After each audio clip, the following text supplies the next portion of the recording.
मराठीवरती आपल्या सर्वांचं स्वागत।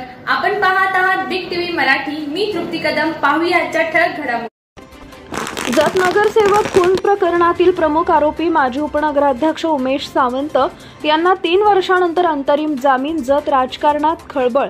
जत शहरातील गाजलेल्या नगरसेवक खून प्रकरणातील प्रमुख सूत्रधार म्हणून ओळखले जाणारे माजी उपनगराध्यक्ष उमेश सावंत यांना अखेर 3 वर्षांनंतर न्यायालयाकडून अंतरिम जामीन मंजूर झाला आहे। या निर्णयाची माहिती मिळताच सावंत समर्थकांमध्ये जल्लोषाचं वातावरण निर्माण झालं असून शहरात फटाके फोडून आणि मिठाई वाटप करून आनंद व्यक्त करण्यात आला। मात्र या घटनेमुळे जत नगर परिषद निवडणुकीच्या पार्श्वभूमीवर नव्या राजकीय समीकरणांना वेग आला आहे। सावंत यांच्या जामिनानंतर जत शहरातील राजकीय वातावरण तापले असून विविध गटात चर्चांना उधाण आले।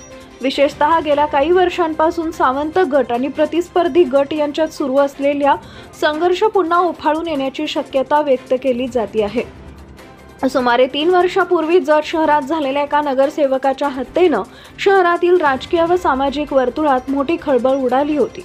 या प्रकरणात पोलिसांनी माजी उपनगराध्यक्ष उमेश सावंत यांच्यासह काही जणांना अटक केली होती। सावंत यांना दीर्घकाळ कारावासात राहावं लागलं, मात्र काल न्यायालयानं त्यांच्या बाजूने निर्णय देत त्यांना अंतरिम जामीन मंजूर केला।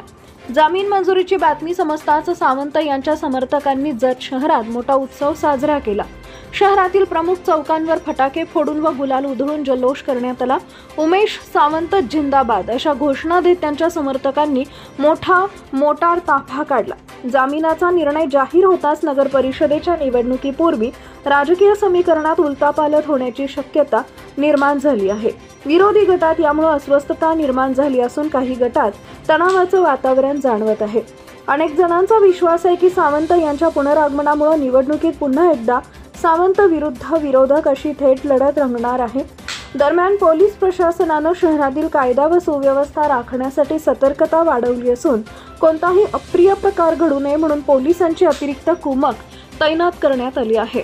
या निर्णयामुळे जत नगर परिषदेच्या आगामी निवडणुकीत स्थानिक राजकारणात नवे समीकरण दिसून येतील। उमेश सावंत यांचे परतणं हे त्यांच्या समर्थकांसाठी बळ देणारं असलं तरी विरोधकांसाठी आव्हानात्मक ठरणार आहे।